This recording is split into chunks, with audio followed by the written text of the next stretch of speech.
Welcome to the Danny Clinkscale Reasonably Irreverent podcast. Insightful and witty commentary, probing interviews, and detours from the beaten path. Welcome to Kansas City Profiles presented by Easton Roofing. The NFL was an interesting and different place in the early 1970s. It was headed to becoming America's favorite sport, but it wasn't there yet.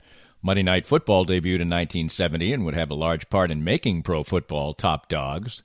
One of the clear marquee franchises in the NFL was the Kansas City Chiefs, with a Super Bowl win in 1970 and a wrenching loss in one of the NFL's iconic games, the Christmas Day 1971 playoff loss to the Dolphins. The Chiefs were stacked with Hall of Famers and took their act to the state-of-the-art Truman Sports Complex in Arrowhead Stadium in 1972. Entering that world that year was one Larry Marshall, who would be the Chiefs' Rookie of the Year on a veteran team that was about to decline. Marshall would carve out a career and a business and raise a family at a time where football, for most, could not be your only job. He would last 7 years in the NFL with 4 different teams, and later would be a driving force in creating what he might be best known for, being a Chiefs ambassador. A familiar face around town for many years, he also has a unique footnote in NFL history that we'll explore. An engaging personality with great football and life tales to tell, my very enjoyable visit with Larry Marshall starts next on Kansas City Profiles, presented by Easton Roofing. We're here with Joe Spiker, the president of Easton Roofing. And Joe, you worked for other companies in the construction industry. What inspired you to start your own company in Easton Roofing? Well, you know, Danny, when you are working for somebody else, you oftentimes don't get to see the project through from beginning to end, and you don't get the final control over the customer experience. And I wanted to build a place where people can come and get work done on their house and not have to worry about being treated the wrong way and get a good customer service experience start to finish. The company slogan is "Where Integrity Matters." Why is that so particularly important to you? Well, for us, what that means is treating each other with respect at work, treating our clients with respect, and making the right choice, especially when no one's looking. So when you're presented all the time as a contractor with choices that have to be made, are you going to make more money on this if you cut a corner? And we just wanted to make a place and a slogan that said to our people and to whoever is our customer, we're not going to do that. We're going to make the right choice regardless of profit. Easton Roofing, where integrity matters.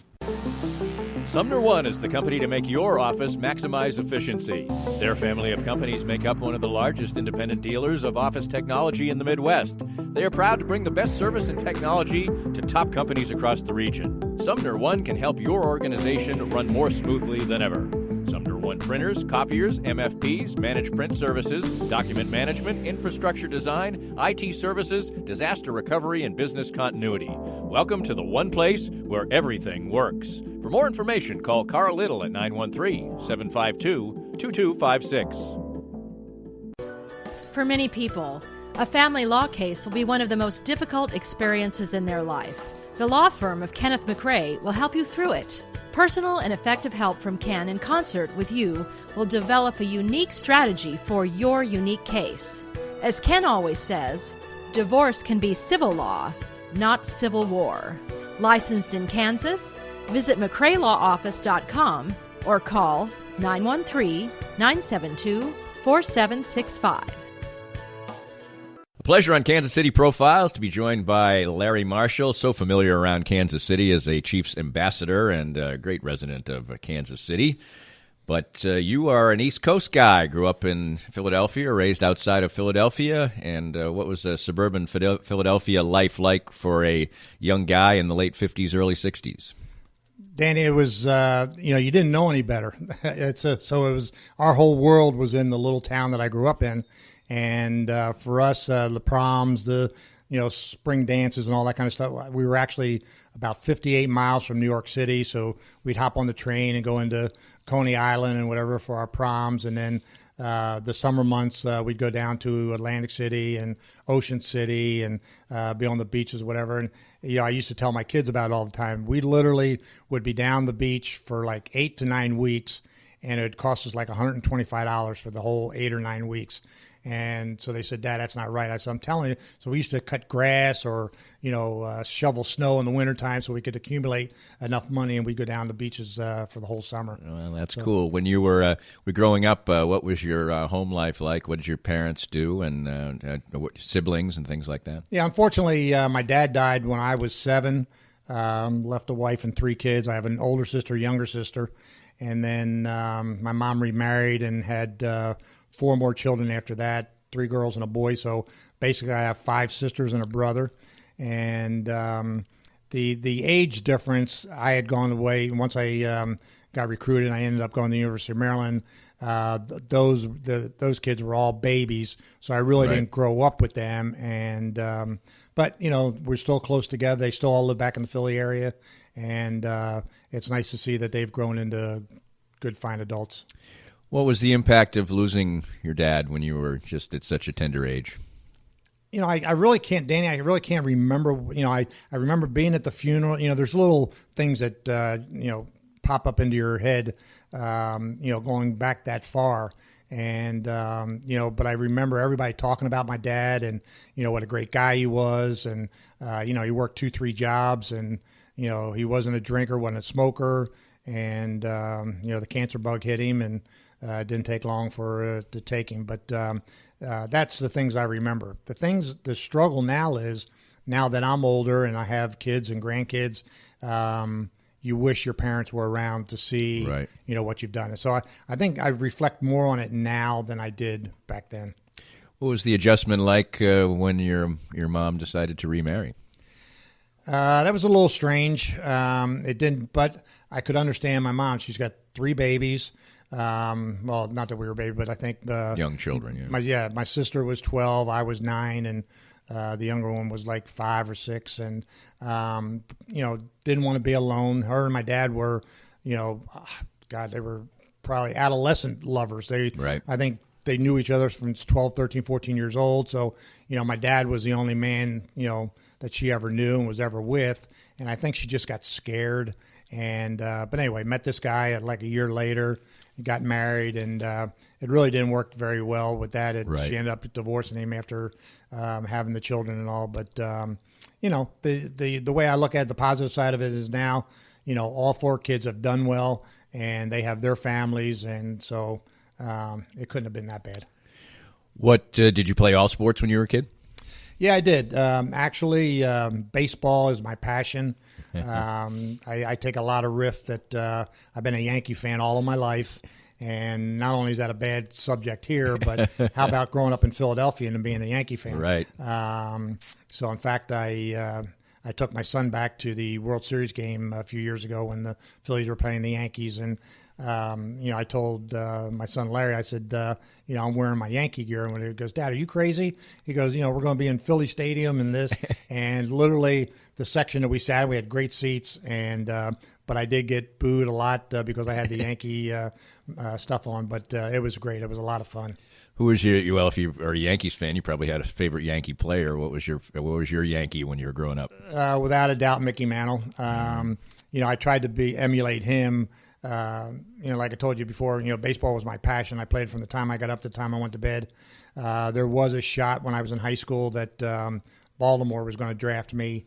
But, again, not having a male figure in my life, my high school coach, now we're going back a whole lot of years. Right. And colleges weren't offering a guy to be able to play both sports. And but Maryland did. And, in fact, I was ready to go to spring ball for baseball, and the coach at football that recruited me had gotten fired. So the new guy came in, and he said, where's Marshall? And they said, well, he's playing baseball. And they said, well, is he not on a football scholarship? And they said, well, get his butt up here. And so that was the last of my baseball days. But Mickey, man, then to take it a lot of years later, Danny, Mickey would do a charity golf tournament for Make-A-Wish out of Shangri-La, and I got to play in there for a couple, 2 or 3 years. And it was great to actually meet him, and Yogi Berra and Moose Scourin, and even, it was great. That was probably one of the better times of my life. What position did you play in baseball? I was a shortstop, but I had a great arm. I did some catching, in the younger Babe Ruth days, 15, 16, 17 years old. I even did some pitching. I could throw a curveball. And, at that age group, a lot of guys can't hit curveballs and right. That type of thing. But I had it all. I could hit. I had speed. I could run. Hit with power. I had, and like I said, it came easy to me, or what I thought was easy. Football it's a chore. I mean, it's right. a big, tough job. And I can't say that I actually loved the game, but it did give me an opportunity to go to college, get an education, and fortunately turned into an NFL career as well. Right. You ended up being a professional, obviously, in that sport, but how much regret was there that that particular coach maybe took away your opportunity to play baseball, which was your first love? Danny, I still talk about it today. The longevity now in the NFL is 3 to 4 years at the most, and I know you're quite aware of the CTE deal that's going on now, and the toll that it takes on your body. Not that baseball doesn't either, but I just think it's not that it's an easier sport to play, but the strenuous, physical injuries are not near as severe as it is with football. Talk about your college football career. You obviously were a defensive back. Did you play at the same time as Randy White? Actually, I recruited Randy. Oh, there you go. I was a senior when he came in as a freshman, and I like to tell the story. He was I don't think he was very highly recruited, but Randy was probably about 6'1", about 200 pounds, and he was a fullback and linebacker. One thing Randy could always do is run, and he would always run with the backs and receivers, and he was just a late bloomer, and he just got bigger and bigger as the years went on. And then I was in the pros at the time, and I went back to see him, and it was just, he was like 6'4" and 265, and built out of a piece of concrete, and it was just amazing to see how he had developed and went on to a big career with the Dallas Cowboys. Maryland wasn't a football power, but they were a better football team at that point in time. What are some of your memories of your college career? Actually, it was the year I left.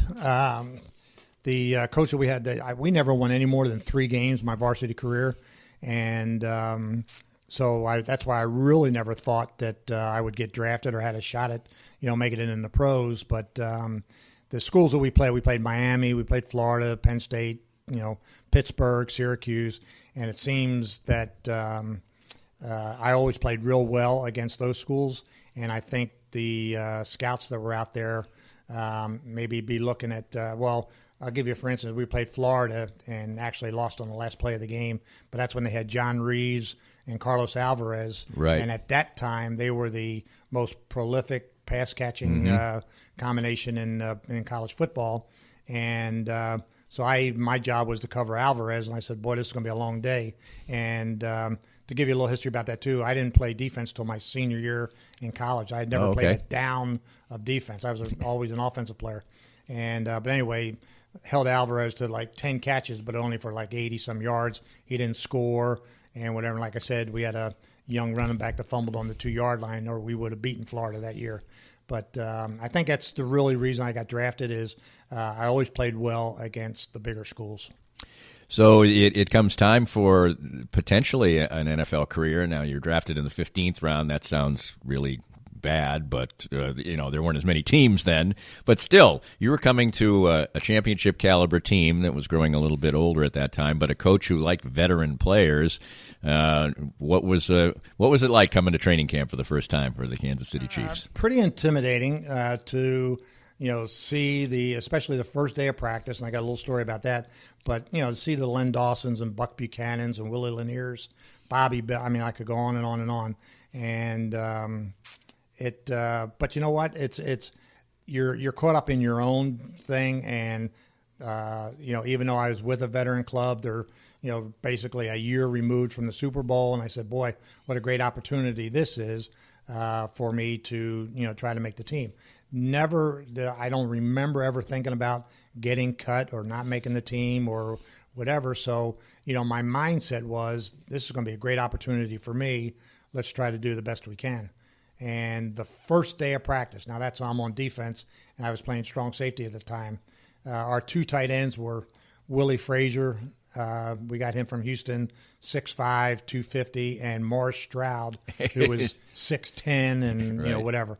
And anyway, long story short, we're 7-on-7, and one of the linebackers